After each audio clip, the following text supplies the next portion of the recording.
Yo vine aquí por ver mejorar mi vida.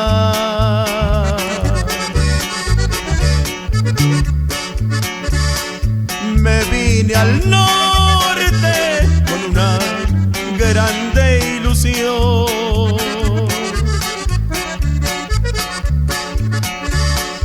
Tenía interés de ayudar a mi familia, pero ay, qué suerte tan negra me tocó.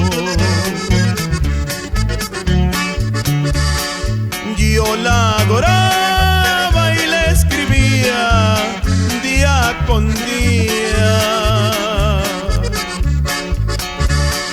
y le mandaba dinero en cantidad. Pero al volver,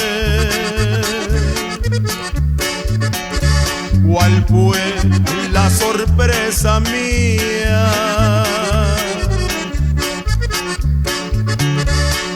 Que en otros brazos la vine yo a encontrar.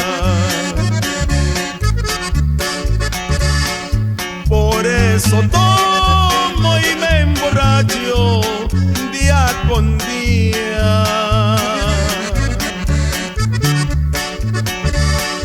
porque esa ofensa no muy fácil se me olvida.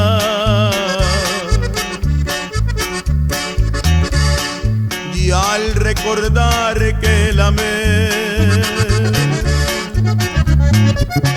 y ella a mí no me quería,